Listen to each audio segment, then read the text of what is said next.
개발의 영향으로 동해안 백사장 침식이 심각한데 대책 수립을 위한 정부의 실태 조사가 엉터리로 이뤄지고 있다는 지적이 제기되고 있습니다.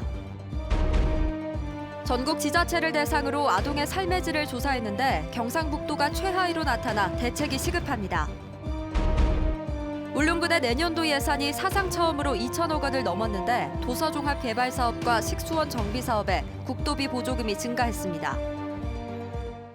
여러분 안녕하십니까? 바닷가를 무분별하게 개발한 영향으로 전국 해변 백사장 침식이 심각하죠. 그래서 정부가 침식을 방지하고 이미 침식된 곳은 정비하기 위해 전국 해안의 실태를 조사해 등급을 매기고 있습니다. 하지만 이 등급이 현실과 너무 동떨어져 있다는 지적이 나오고 있습니다. 한기민 기자가 보도합니다. 경북 울진군 후정리 해안입니다. 지난해 9월부터 10월까지 2달간 CCTV에 찍힌 백사장 영상을 빠르게 돌려봤습니다.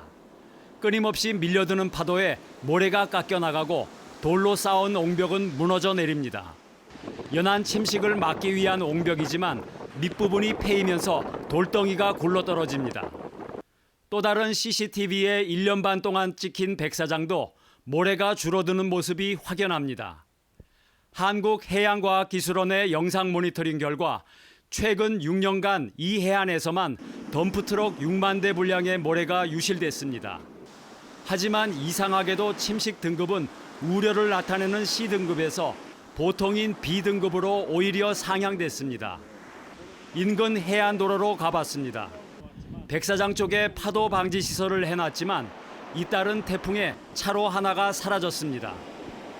붕괴된 도로를 따라 모래주머니를 쌓아놓았지만 콘크리트 옹벽은 곧 무너질 듯 위험해 보입니다. 또 다른 해변은 심각한 침식으로 D등급을 받아 정비 작업을 벌였습니다. 하지만 정비 후 건물 바로 앞의 모래는 완전히 사라져버렸고 인근에 새로 백사장이 생겨났습니다. 침식이 아주 심해지고 있습니다. 인위적으로 구조물을 잘못 배치시키고 잘못하다 보니 굉장히 주민들은 불안을 느낍니다. 이런 문제점에도 이 해변은 B등급으로 상향됐습니다. 저 암초들이 과거에는 다 모래로 덮여있던 지역인데 그 모래들이 다 이제 이 구조물 양쪽으로 편재하면서 침식이 정작 방호 목적 구간은 침식이 심화된 거죠. 백사장의 변동폭은 한 계절 동안에도 크지만 연간 두세 차례의 현장 조사만으로는 한계일 수밖에 없습니다. 평가 구간을 세분화하고 또 후정해안처럼 보전 가치가 큰 해안에서는 비디오 모니터링 결과를 등급 판정에 포함하는 그런 침식 등급 산정 방식으로 개선할 필요가 있습니다. 점점 심각해지는 연안 침식. 실태 조사가 정확해야 효과적인 정비 사업도 가능합니다. MBC 뉴스 한기민입니다. 울릉군은 2,050억 원 규모의 내년도 예산안을 편성해 군의회에 제출했습니다. 이는 올해보다 355억 원이 늘어나 사상 처음으로 2천억 원을 넘어선 규모로 도서종합개발사업비와 식수원 및 노후상수도 정비사업에 따른 국도비 보조금이 늘어난 데 따른 것입니다. 울릉군의회는 예산결산특별위원회를 구성해 다음 달 20일까지 내년도 예산안을 처리할 예정입니다. 최근 경북도 도정질문에서는 충격적인 연구 결과가 이슈로 부각됐는데요. 바로 아동 삶의 질에 관한 조사에서 경북이 전국 17개 시도 가운데 최하위를 차지한 겁니다. 어떤 요인들이 이런 결과를 낳았을까요? 이규설 기자가 취재했습니다. 김성진 경북도의원은 도정질문을 통해 그동안 잘 알려지지 않았던 민감한 이슈를 공론화시켰습니다. 바로 지난해 8월 서울대학교 사회복지연구소와 세이브 더 칠드런이 발표한 아동 삶의 질 연구 결과인데요. 2017년 전국의 초중학생 1만여 명을 상대로 조사한 결과는 충격적입니다. 전국 17개 시도의 아동 삶의 질 종합지수를 보면 부산이 1위, 세종이 2위를 차지했고 경북은 꼴찌를 기록했습니다. 경북은 주관적인 행복감, 바람직한 인성 등 8개 평가 영역 모두에서 최하위권이었고 부산 등 상위권 시도와의 점수차는 30점 이상 크게 벌어졌습니다. 특히 연구보고서는 아동 삶의 질 지수가 그 지역의 재정 자립도와 사회복지 예산 비중, 문화예술 스포츠 관람 비율과 높은 상관관계가 있다는 연구 결과를 함께 내놓았습니다. 즉 경북의 열악한 생활 환경과 문화 환경 등이 아동 삶의 질 지수에 영향을 주었다는 분석이 가능합니다. 따라서 아동의 삶의 질 종합 지수는 경상북도 300만 도민의 삶의 지수도 미루어 짐작해 볼 수 있는 것입니다. 이에 대해 경상북도는 해당 연구 보고서의 평가 지표가 도시 지역에 유리한 측면이 있기는 하지만 결과를 겸허히 받아들이고 대책을 마련하겠다는 입장입니다.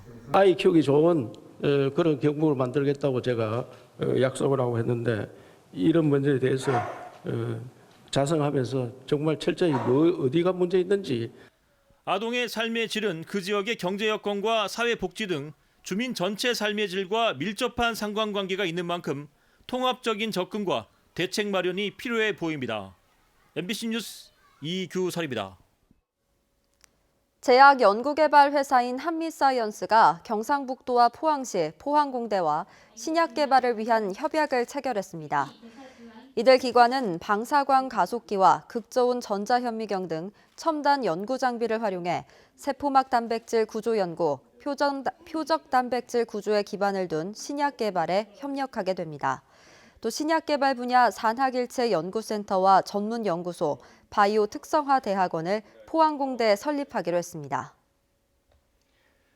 포항시의회는 오늘 2차 본회의에서 안건을 의결하고 제266회 임시회를 폐회했습니다. 이번 임시회에서는 백강훈 의원이 발의한 공항 활성화를 위한 재정지원 조례 일부 개정안과 이준영 의원이 발의한 순환구호 참여자 지원 조례 일부 개정안 등 24건을 처리했고 정책 실명제와 박물관 유물 수집 및 관리 조례안 등은 현실을 감안해 재검토하기로 했습니다. 주혜남 의원은 5분 자유 발언을 통해 오토바이를 이용한 불법 전단지 배포 단속과 수거 보상제 활성화 방안 마련을 촉구했습니다. 경상북도 산하 출연기관들이 규정을 어기고 예산을 방만하게 사용하다 적발되는 일이 잇따르고 있습니다. 관리 감독을 해야 할 경상북도의 책임이 큽니다. 이상원 기자가 보도합니다.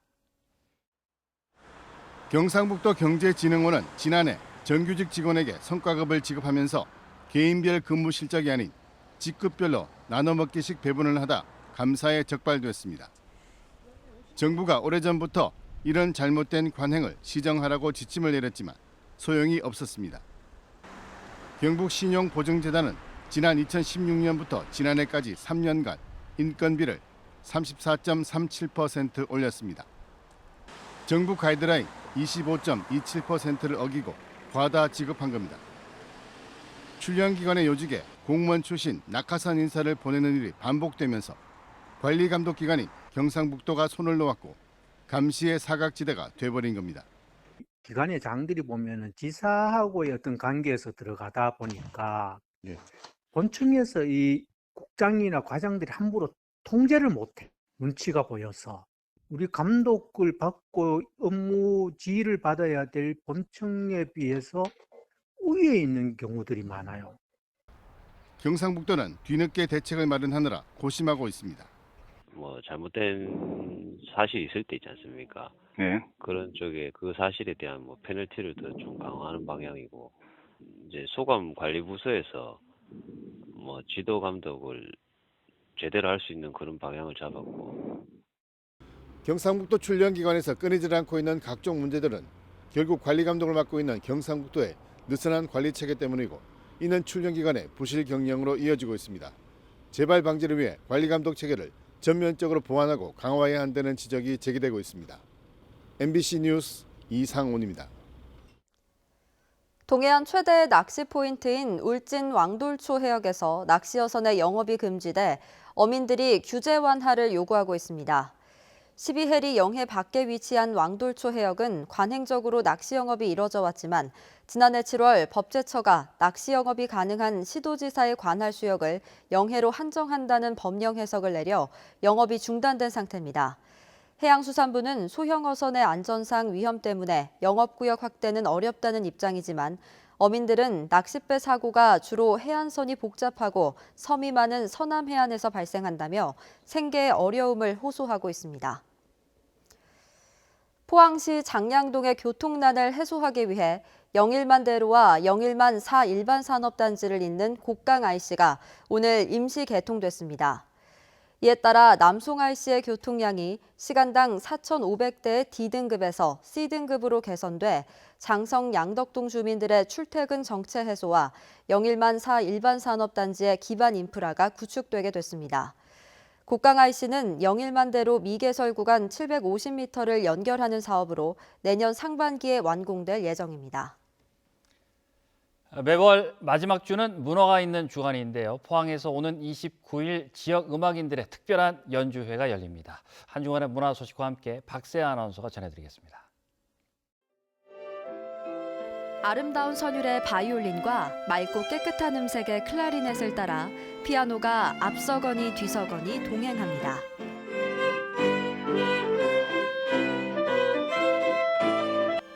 포항의 젊은 음악인들로 구성된 피아노 사중주 연주단으로 클래식을 쉽고 친근하게 전하고 있습니다. 음악을 전공해서 각자 연주 활동하던 중에 어디서 누구와도 어울릴 수 있는 음악을 만들어 보고 싶은 생각을 가지고 모여진 단체입니다. 클래식 보급을 위해 매주 포운중앙도서관 로비에서 작은 음악회를 가지고 있으며 지역 음악인들을 위해 무대가 더 생기면 하는 바람도 있습니다. 포항에서 활동하고 있는 지역 예술가들이 관객과 더 많이 소통할 수 있는 연주 기회가 다양해지길 바랍니다. 포항문화재단은 올 4월부터 문화가 있는 주간에 금요일 저녁에 여가 생활을 주제로 금요일로 시리즈를 개최하고 있습니다. 이번 주 올해 마지막 무대가 마련되며 지역 음악인들의 자리로 꾸며집니다. 이어서 이번 주 공연과 전시 소식입니다. 포항 우수작가 초대전 지훈 김귀조 서예가의 서전이 포항시립중앙아트홀 전시실에서 열리며 해오름동맹 특별음악회 말러교향곡 2번과 서울 그랜드 필하모닉 오케스트라 콘서트 윗 포레스텔라가 경주 예술의 전당 화랑홀에서 펼쳐집니다. MBC 뉴스 박세아입니다. 오늘 오전 1시 50분쯤 포항시 남구 오천읍의 15층짜리 아파트 3층에서 부탄가스가 폭발했습니다. 이 사고로 A씨 등 2명이 경상을 입어 병원에서 치료를 받았고 폭발로 인한 화재는 창틀 등 소방서 추산 900만 원 상당의 재산 피해를 내고 10여 분 만에 꺼졌습니다. 이 폭발 소리에 놀란 아파트 주민 50여 명이 긴급히 대피하기도 했습니다. 경찰과 소방당국은 목격자 등을 상대로 정확한 화재 경위를 조사하고 있습니다.